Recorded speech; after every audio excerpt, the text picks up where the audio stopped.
بڑی تاکید کے ساتھ، شد و مد کے ساتھ اللہ تعالیٰ اپنا ایک قانون بتلا رہا ہے۔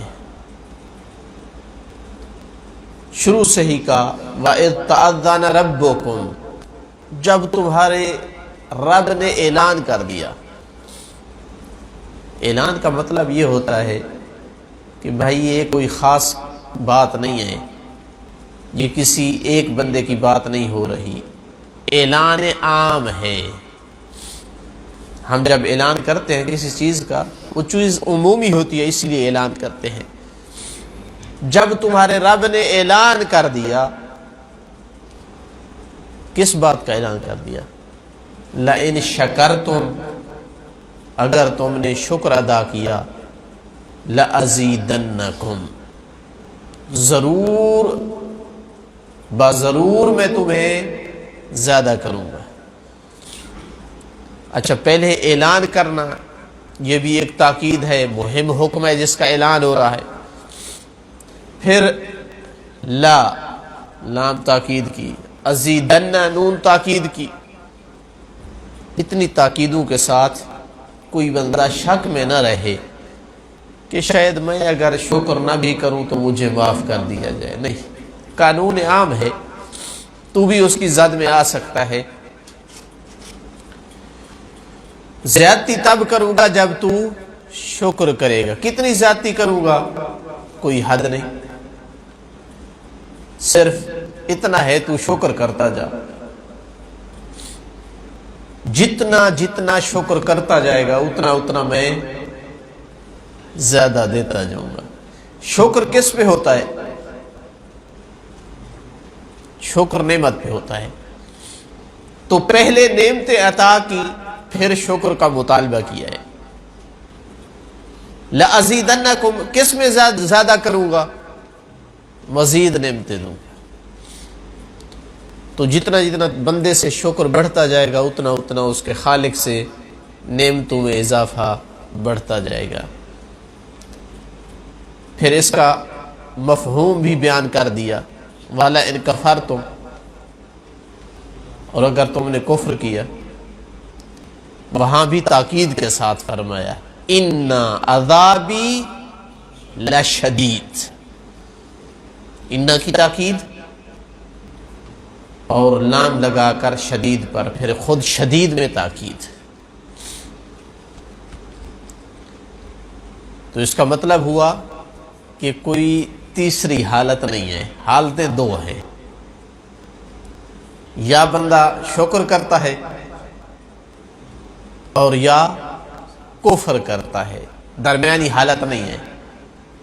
کیونکہ شکر نہ کرنا ہی کیا ہے؟ کفر ہے۔ تو کفر مفہوم عدمی ہے، وجودی نہیں ہے۔ شکر نہ کرنا کفر ہے۔ تو تیسری حالت نہیں ہے، دو حالتیں ہیں، یا شکر یا کفر۔ شکر کرتا جائے گا تو قانون عام ہے کہ نعمتیں بڑھتی چلی جائیں گی۔ کفر کرے گا یعنی شکر نہیں کرے گا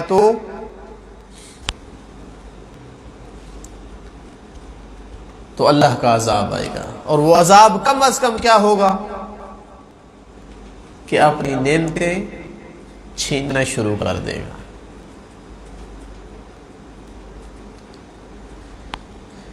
جو جوانی ہمارے پاس ہے اللہ کی نعمت ہے یا نہیں؟ جی یقیناً اللہ کی نعمت ہے۔ صحت اللہ کی نعمت ہے۔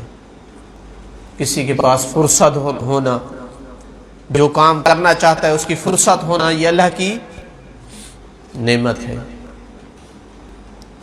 اس میں بہت سارے لوگ اور بھی آپ کے ساتھ شریک ہیں اس نعمت میں۔ علوم آل محمد کا طالب علم ہونا، اس راستے پہ آ جانا بہت بڑی نعمت ہے۔ لیکن اس میں بھی تمام طلاب جو علوم آل محمد کے طالب ہیں آپ کے ساتھ شریک ہیں۔ آپ کو جو اللہ نے ایک خاص نعمت دی ہے جو ہر طالب علم کے پاس نہیں ہے، وہ یہ ہے کہ آپ جوار امیر المومنین علیہ السلام میں ہیں۔ یہ نعمت ہے یا نہیں؟ ہمیں یقین ہے کہ یہ نعمت ہے یا نہیں ہے؟ کیسے پتہ چلے نعمت ہے؟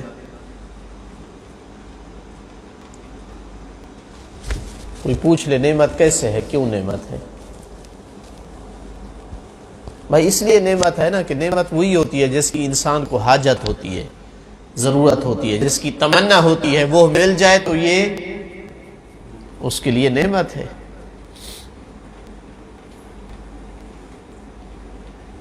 یہاں سے بھی اندازہ ہو جاتا ہے کہ یہ نعمت ہے کہ کتنے لوگ تمنا رکھتے ہیں یہاں زندگی گزارنے کی، نہیں گزار سکتے۔ کتنے لوگ ہیں ان کو اختیار دیا جائے، کتنے لوگ ان کو اختیار دیا جائے کہ آپ کو دنیا کے کسی خوبصورت ترین علاقے میں جہاں ہر سہولت مہیا ہوگی وہاں رہائش دیتے ہیں، اور چاہیں تو نجف اشرف میں دیتے ہیں۔ کتنے محبان امیر المومنین دنیا کے ہر خطے پر نجف اشرف میں رہنے کو ترجیح دیں گے۔ کئی لوگ ان کو کوئی کمی نہیں ہے وہاں جہاں پہ ہیں، لیکن ان کی خواہش ہے کہ اپنی زندگی نجف اشرف میں گزاریں، کوئی اسباب مہیا ہوں، لیکن حالات ان کو اجازت نہیں دیتے۔ اس لیے کہ جوار امیر المومنین علیہ السلام میں جو رحمت ہے اللہ کی، جو برکتیں ہیں یہاں، جو زیارت کا شرف ہے یہاں، وہ ہر جگہ میسر نہیں ہے۔ درود بھیجیے محمد و آل محمد پر۔ وآل محمد۔ اگر یہ نعمت ہے تو پھر تقاضا کرتی ہے کہ اس کا شکر ادا کیا جائے۔ لئن شکرتم، کیا شکر ہے؟ ایک طالب علم چاہتا ہے میں اس نعمت کا شکر ادا کروں تاکہ کفر نعمت سے بچوں، تو کیا ہے اس نعمت کا شکر؟ کیا ہے؟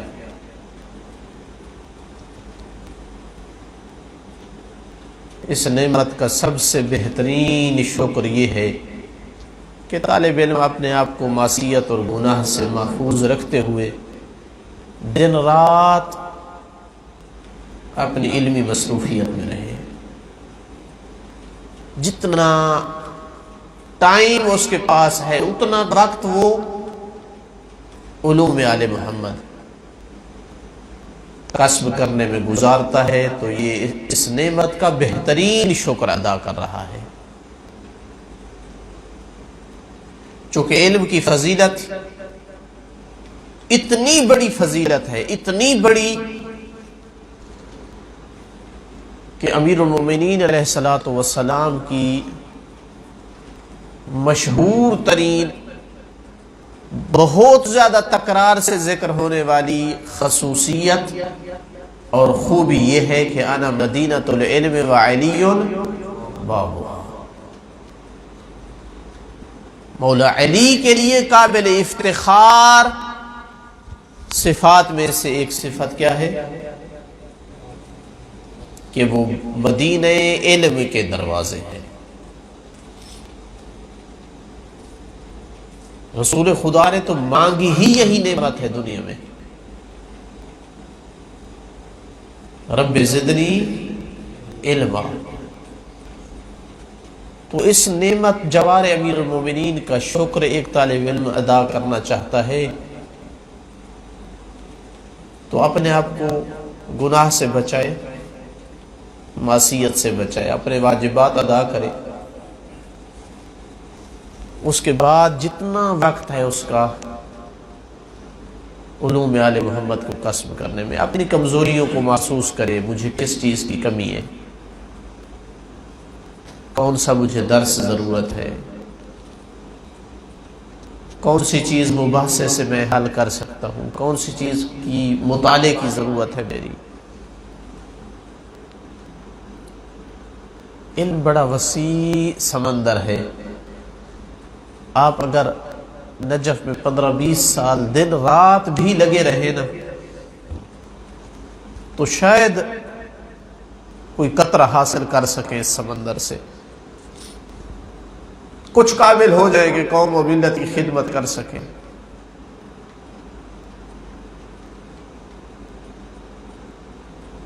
تو یہ اس نعمت کا شکر ہے۔ اگر کوئی نہیں کرتا تو کیا ہو جائے گا؟ ایک طالب علم اس نعمت کا شکر ادا نہیں کرتا، کون سا عذاب آ جائے گا اس پر؟ وَلَئِن كَفَرْتُمْ إِنَّ عَذَابِي لَشَدِيدٌ، کون سا عذاب آئے گا؟ بڑے عذاب آئے ہیں یہاں، کتنے طلبہ یہاں سے ذلیل اور خوار ہو کر نکالے گئے ہیں۔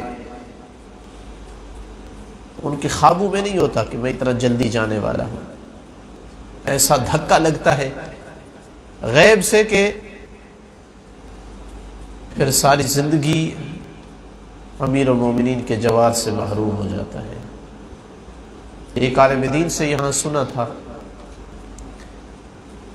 کہ ایک طالب علم بڑی شکایت کرتا بار بار کہ نجف سخت ماحول ہے اور یہاں کچھ نہیں ہے اور یہ ہے وہ ہے۔ رات کو سویا ہوا تھا اور حکومت نے اٹھایا اور بارڈر کے باہر پھینک دیا جا کر۔ کوئی اس پر اس طرح کی تہمت اور اتہام لگی۔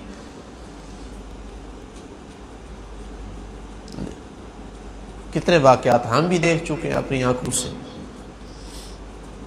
کم از کم اللہ کا عذاب اتنا ضرور آئے گا اس پر کہ 10-15 سال یہاں رہنے کے بعد بھی اتنے بڑے حوزے سے اور علمی مرکز سے ویسے فارغ جائے گا جیسے فارغ آیا تھا۔ یہ بھی اللہ کا ایک عذاب ہے۔ یہ جہالت ایک اللہ کے عذاب میں سے عذاب ہے۔ ایک بندہ ایسے حوزے میں رہ کر، جوار امیر المومنین میں رہ کر، اپنی علمی استعداد نہ بڑھا سکے، یہ بھی اللہ کے عذابوں میں سے ایک عذاب ہے۔ کم از کم یہ آئے گا۔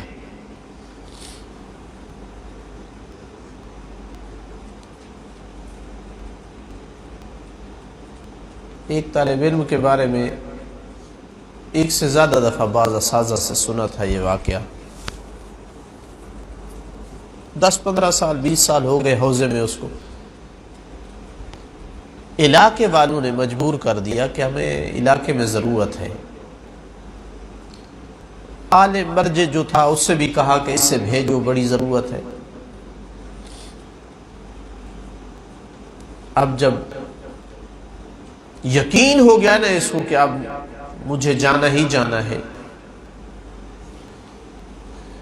تو ندامت اور پشیمانی لے کر کے بیٹھ گیا کہ میں نے تو کچھ پڑھا نہیں ہے، میں کیا جا کر کروں گا، کیا بتاؤں گا۔ یعنی مجھے اس واقعہ سے لگتا ہے کہ کم از کم اتنا تو اس میں دین تھا نا کہ میں نے غلط نہیں بتانا، صحیح میرے پاس نہیں ہے، غلط نہیں بتانا۔ اس جرات مند سے تو اچھا تھا نا کہ جو لوگوں کو غلط بتاتا ہے۔ تو اس واقعے میں یہ ہے کہ رات کو امیر المومنین علیہ السلام کی ذریح اقدس سے جا کر چمٹ گیا، پوری رات روتا رہا کہ مولا میری طرف سے روتا ہی ہے، میں نہیں پڑھا ہوں، میرے پاس کچھ نہیں ہے۔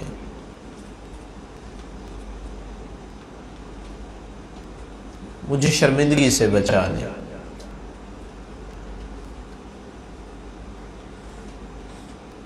بہرحال روتے روتے سو گیا وہ۔ رات کو خواب میں امیر المومنین علیہ السلام نے ملاقات ہوئی، بہرحال کچھ عطا ہو گیا اس کو۔ تو یہ بھی اس کے اندر کوئی کچھ تھا تو اس نے کچھ پا لیا، ورنہ کتنے بدبخت ایسے جو جیسے آئے تھے ویسے چلے گئے۔ تو کم از کم کفران نعمت کا یہ سزا ضرور ملتی ہے یہاں۔ بعض تو جو پہلے استعداد ہوتی ہے وہ بھی ختم کر کے جاتے ہیں، پہلے کچھ کتابیں پڑھانے کی اہلیت ہوتی ہے، فضول زندگی گزارنے کے بعد وہ استعداد بھی چلی جاتی ہے۔ تو لہذا شکر نعمت یہ ہے کہ جس ہدف کو لے کر کے آپ نکلے تھے گھر سے، وہ جو کئی مہینے آپ کے تڑپ میں گزرے تھے نجف کے لیے کہ کب میرا ویزا لگے گا، کب میری ٹکٹ ملے گی مجھے، اور جو شوق تھا کہ میں حوضے میں جا کر پڑھوں گا، اسی کے مطابق اگر آپ دن رات گزار رہے ہیں تو آپ اس نعمت کا شکریہ ادا کر رہے ہیں۔ لیکن آنکھوں سے دیکھ چکے ہیں کتنے طلبہ ہیں جو بھول جاتے ہیں، وہ اوقات انہیں یاد ہی نہیں ہے کہ وہ نجف کس لیے آ رہے تھے، ان کے کیا خیالات تھے اس وقت جب وہ نجف کی تمنا کر رہے تھے، سب کچھ بھول گئے اور کاموں میں پڑ گئے۔ یہ تو بھول گئے ہم پڑھنے کے لیے آئے تھے، کچھ مال جمع کرنے کے چکر میں صرف یہی خیال ہوتا ہے کہاں سے کتنے مل رہے ہیں، نہیں دیکھا حلال ہے حرام ہے، جائز ہے ناجائز ہے، شبہ کا مال ہے یقینی ہے، کچھ نہیں دیکھا۔ گپ شپ کئی گھنٹے فضول گپ۔ کوئی برادر بتا رہا تھا کہ حرم امیر المومنین میں پتہ نہیں ناقل پر اس کی گردن پہ حرم امیر المومنین میں اسٹیشن بنے ہوئے ہیں گپ شپ کے، یعنی باقاعدہ جگہ مخصوص ہے، بھائی فلاں ٹائم پہ فلاں بیٹھتے ہیں۔ امیر المومنین علیہ الصلوۃ والسلام تو عام جگہ پہ بھی فضول گپ شپ دیکھتے، کسی کو تو اس کو ڈانٹ دیتے، کیسی فضولیات میں مصروف ہو، تو اللہ کا ذکر کر لیتے۔ تو کہاں وہ اپنے حرم میں یہ قبول کرتے ہیں کہ طالب علم مطالعہ درس بحث اس کو چھوڑ کر فضول گپ شپ میں بیٹھا ہو، کمرے میں ہے تو گپ ہے، کچن میں گیا تو 5 منٹ کا کام تھا آدھا گھنٹہ گپ شپ میں چلا گیا،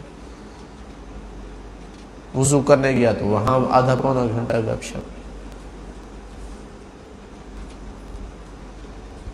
اس طرح زندگی گزر رہی ہے۔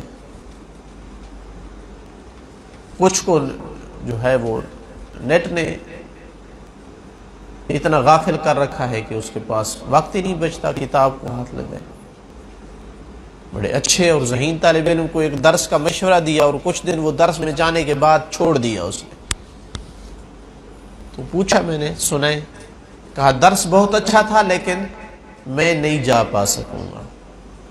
وجہ بھائی، کہا اس کے لیے تیاری کرنی چاہیے اور میرے پاس ٹائم نہیں ہے۔ پوچھ لیا بھائی ٹائم کیوں نہیں ہے؟ دیندار طالب علم تھا، جھوٹ نہیں بولتا تھا۔ کہا فیس بک سے فراغت نہیں ملتی ہے۔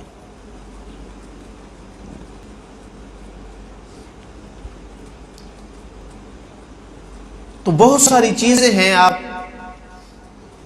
ارد گرد دیکھ رہے ہیں کہ جو موجب بنتی ہے اس کفران نعمت کا۔ کوئی حرام مال کھا لیتے ہیں، کوئی فضول محفلیں۔ فضول محفل میں صرف یہ نہیں ہوتا کہ ٹائم ضائع ہوا ہے، ایسی محفلوں میں اکثر اوقات معصیت ہوتی ہے۔ کسی عالم دین مرجع پہ بات ہوگی، تہمت، ظنون، صرف بدگمانیاں کسی طالب علم کے بارے میں ہوگی، کسی عام مومن کے بارے میں۔ تو صرف یہ نہیں کہ فضول ٹائم ضائع ہوتا ہے، معصیت ہوتی ہے۔ بہت زیادہ تاکید ہے روایات میں کہ لا یعنی باتوں سے اجتناب کریں، ورنہ یہ انسان کو معصیت تک لے جاتی ہے۔ کچھ کو عرض کیا ہے کہ انٹرنیٹ ان کا ٹائم ضائع کرتا ہے۔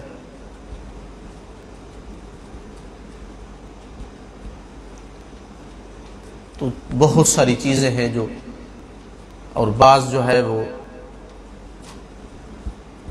دعوتوں کے اور کھانے پلانے کے بہت زیادہ شوقین ہوتے ہیں، ان کا کوئی دن فارغ نہیں ہوتا۔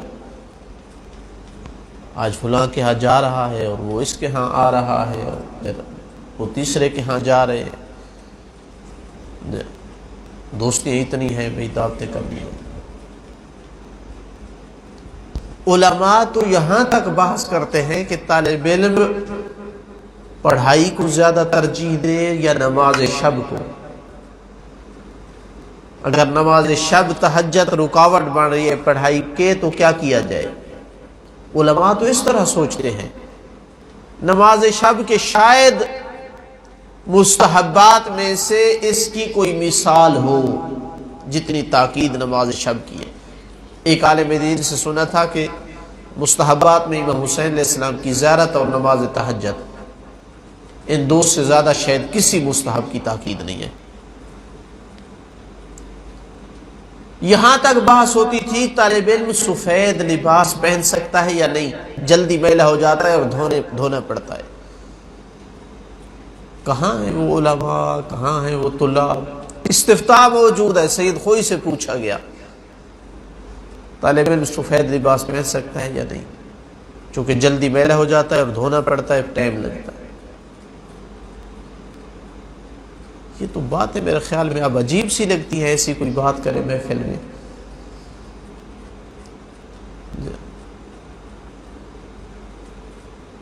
تو یہ چیزیں ہیں جو طالب علم کو کفران نعمت کی طرف لے جاتی ہیں،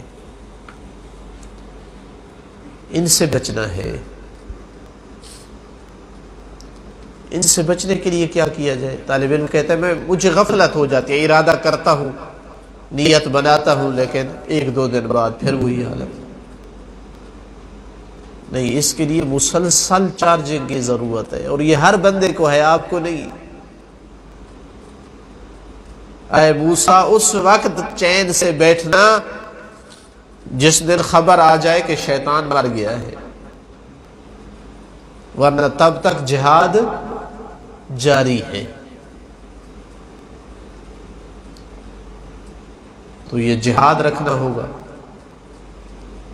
بہترین وسیلہ اس جہاد کا، بہترین اسلحہ، بہترین تیاری اس جہاد کی دعا اور مناجات ہے۔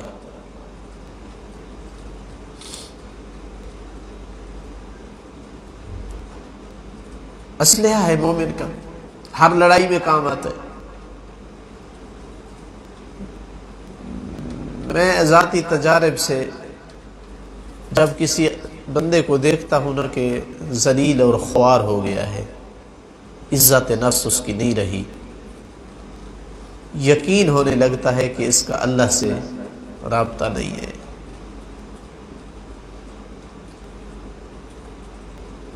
جس طالب علم کا، جس مومن کا اللہ سے رابطہ ہے، اللہ سے مانگتا ہے میری عزت کو محفوظ رکھ، اللہ سے مانگتا ہے میرے علم میں اضافہ کر، اللہ سے مانگتا ہے مجھے معصیت سے محفوظ رکھ، دن رات یہ دعائیں مانگتا ہے، میرے نفس کو پاک کر، مجھے روحانی جسمانی مرضوں سے محفوظ رکھ، دن رات اخلاص سے مانگتا ہے۔ توقع کی جا سکتی ہے کہ اس کی بات نہ سنے۔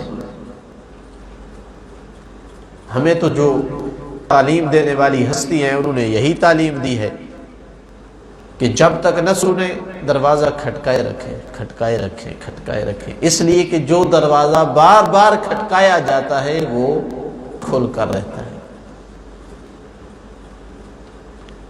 دعا اگر آداب کے ساتھ مانگی جائے، مواظب ہو جائے آدمی،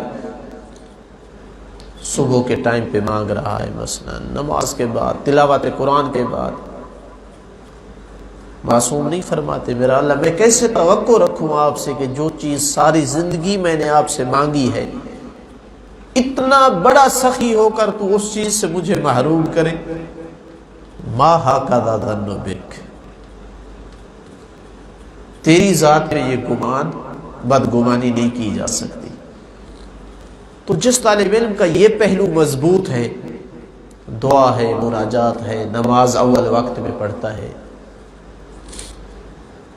لیٹ نہیں کرتا، یہ اول وقت پہ نماز پڑھنا ایک اکسیر ہے، اکسیر، عجیب اثرات ہیں اس کے۔ ہم بعض دفعہ اس کو اتنا ویلیو نہیں دیتے، بھائی ٹائم بس ہی ہے، پڑھ لیں گے، نہیں ہے۔ اول وقت پہ نماز پڑھنا بہت بڑی چیز ہے۔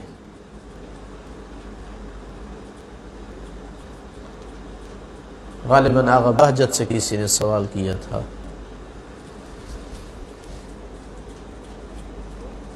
میں یہ کرنا چاہتا ہوں، وہ کرنا چاہتا ہوں۔ انہوں نے کہا صرف ایک کام کر لے، اول وقت پہ نماز پڑھ،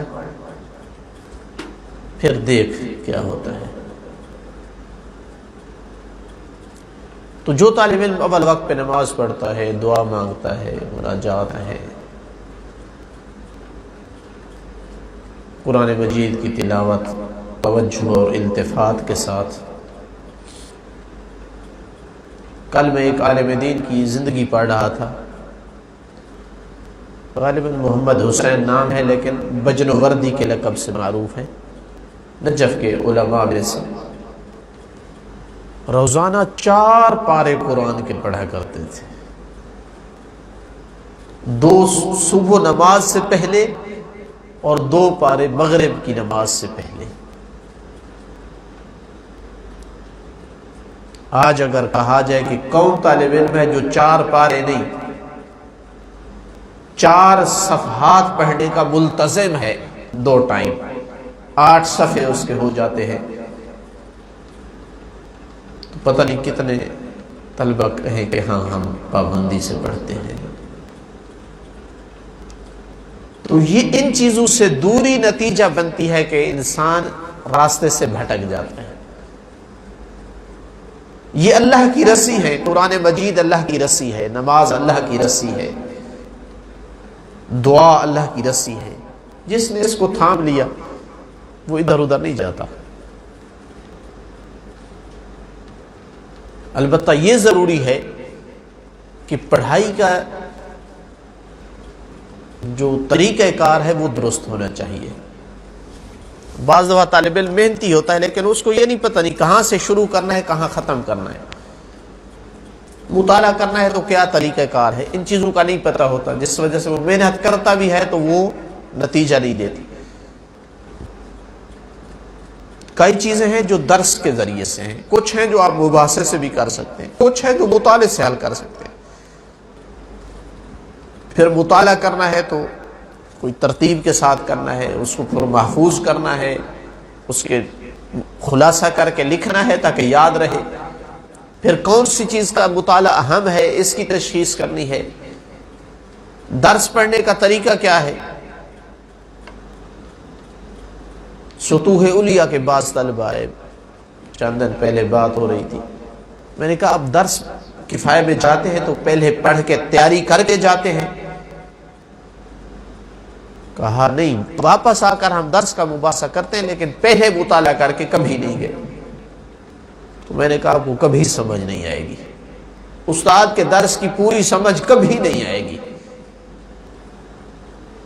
حیرت ہوئی، مدرسوں میں رہے، حوزے میں رہے، پڑھنے کے اصول ابھی تک اصول پتہ نہیں ہے پڑھنے کے کیا ہے۔ اس طالب علم اس چیز کو واجب سمجھے کہ وہ پہلے تیاری کر کے جائے، اس کو واجب سمجھے کہ ایک لمحے کے لیے غافل نہ ہو استاد کی بات سے، اس کو واجب سمجھے کہ واپس آ کر مباحثہ کرے۔ کتاب حل ہوتی ہے یا نہیں ہوتی؟ یہی عقل رکھنے والے لوگ تھے جنہوں نے وہ کتابیں لکھی ہیں، کوئی خارق و طبیعہ بشر نہیں تھے وہ۔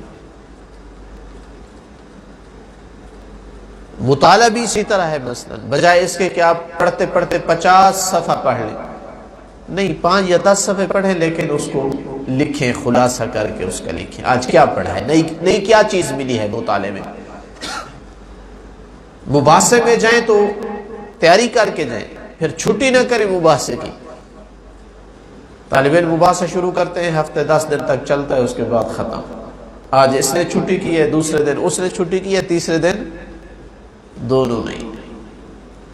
التزام ہو مباحثے میں۔ حوض نجف میں دروس کے ساتھ ساتھ جو چیز انتہائی مہم ہے وہ یہ ہے کہ آپ کا مباحثہ، آپ کی لکھائی، یہ سارا کچھ عربی میں ہونا چاہیے۔ حاشیہ لکھتے ہیں کتاب پر، کاپی نوٹ تیار کرتے ہیں، عربی میں لکھیں۔ مباحثہ کریں عربی میں کریں. شرم آتی ہے بعض دفعہ طالب علم ایک جملہ جو ہے وہ نہیں بنا سکتا. 10-15 سال ہونے والے, ایک جملہ عربی کا اس کو صحیح لکھنا نہیں آتا, بولنے میں ایک جملہ نہیں بنا سکتا, اس لیے کہ اس پہ کام ہی نہیں کیا, اس نے محنت ہی نہیں کی.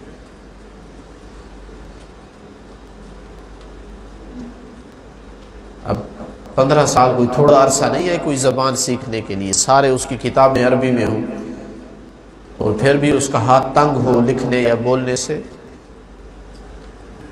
یعنی باعث شرم ہے یہ چیز.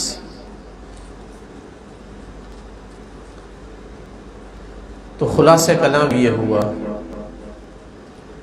کہ اس تصور کو راسخ کریں کہ نجف میں آپ کے یہاں اوقات یہ اللہ کی نعمت ہے, اس نعمت کی ہمیں قدر کرنا ہوگی. کتنے لوگ جو مال میں, اسباب میں, سب کچھ میں ہم سے زیادہ ہیں, لیکن یہ نعمت ان کے پاس نہیں ہے. اگر اس کی قدر کر لی تو دنیا و آخرت کو پا لیں گے. علم بھی ہوگا, عزت بھی ہوگی, مقام بھی ہوگا, دنیا بھی ہوگی, آخرت بھی ہوگی. ورنہ جنہوں نے اس نعمت کی قدر نہیں کی ہے, آخرت تو آخرت, ان کی دنیا بھی تباہ ہو گئی ہے. زمانے نے ان کو ٹھکرا دیا ہے, دھتکار دیا ہے.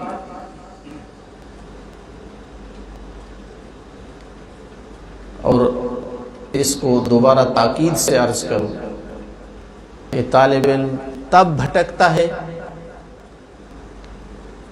تب اپنے مشن اور ہدف سے ہٹتا ہے جب وہ کوئی گناہ شروع کرتا ہے, جب وہ حرام مال کھانا شروع کرتا ہے, معصیت کرتا ہے, واجب میں سستی کرتا ہے.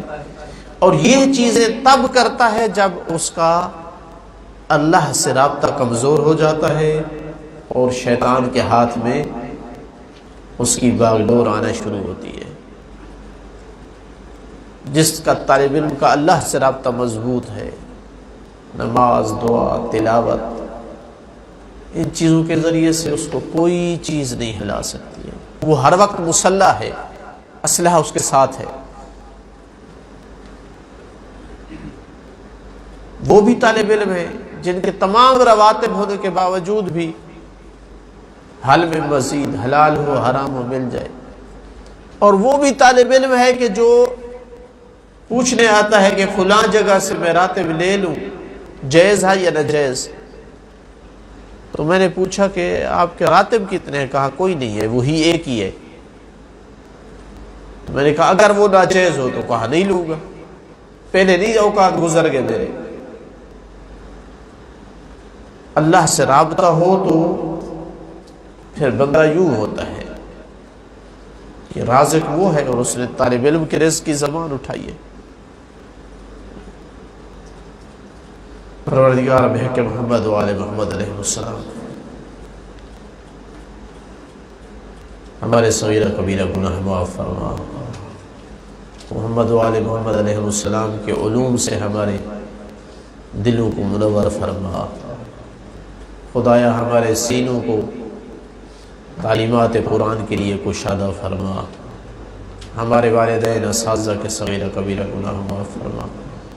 بحق محمد و آل محمد علیہ السلام میرا اللہ اس موذی وبا وائرس کورونا کو ہم سے اٹھا لے, اپنی رحمت کے دروازے ہم پہ کھول دے.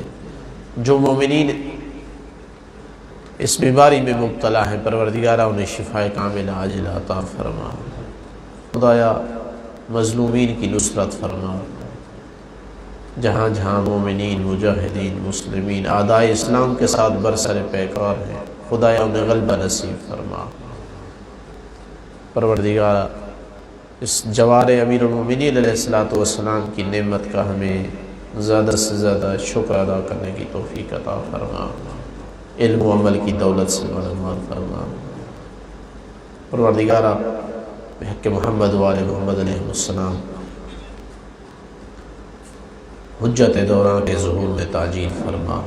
ہمیں ان کے اعوان و انصار سے شمار فرما. پروردگارہ تیری بارگاہ میں ملتمس ہے اپنی رحمت، اپنی عزت، اپنی عظمت، اپنے بندوں پر شفقت کا تجھے واسطہ میرا اللہ، جب تک زندہ ہے محمد و آل محمد کی زیارت، مرنے کے بعد ان ہستیوں کی شفاعت ہمارا مقدر فرما۔ ربنا تقبل منا انک انت السمیع العلیم بجاہ محمد وعطرتہ الطیبین الطاہرین المعصومین صلوات۔